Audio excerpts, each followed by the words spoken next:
Reading, And When Magic Died, There Was a House Sparrow.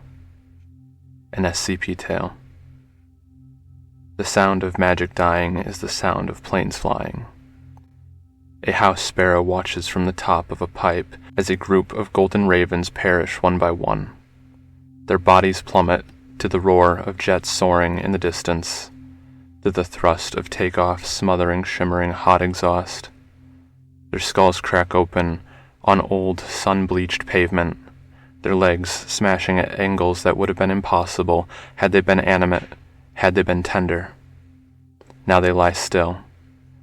There are buses getting ready to take dozens of suitcases to the airport. The house sparrow can do nothing but watch those feathered silhouettes grow cold and their features fade from a hue of sunshine to a dull, black baseline. As the auric yellow that once soaked them to the bone is peeled, piece by piece, by some cosmic undoing, it possesses not the ability to understand except that there is death. The birds had died. There is a carcass. There is change.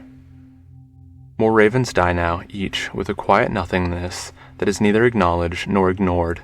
It is simply seen, simply parsed, simply sifted through the neurons of an organism which cannot walk, only hop and fly, simply squinted at the hot, still autumn day that has seen nothing of interest happen to the house sparrow yet. It hasn't found food in this hour except for a small crumb of stale bread. But it is not a scavenger, so it does not investigate the bodies. It only watches, waiting. It watches, waiting, as three more glittering ravens fall in the distance like the one and only shooting star it had ever witnessed in its life.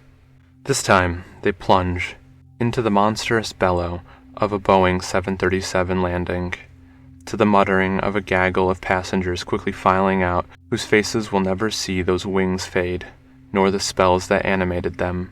In fact, it is likely that, in their eyes, nothing will have changed at all. There used to be people who kept magic a secret, a plethora of people, too numerous to count, all crammed into their little nests, their big buildings with food inside, that sometimes had other birds inside, but most of the time, it was noise. That magic was going to die, marching on as always. The house sparrow looks to the ravens. A buzzard lands. It investigates each and every rotting bone. Nothing is done as it decides these are not worth its time. It flies off, towards the plains again, a relief to the house sparrow, because it does not need more heads vying for space here.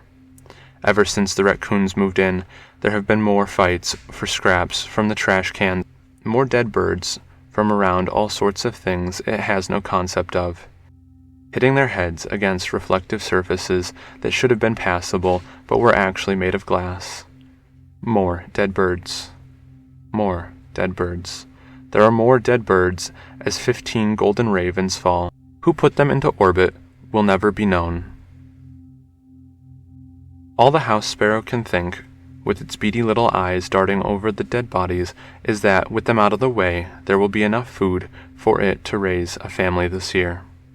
With their territory freed, it is free now, itself, to move in somewhere new. It was a miracle, after all, that the planes, in all their great noise, had not drowned out all of the bird song or chased everyone off. That was about the most magic the house sparrow would ever know existed.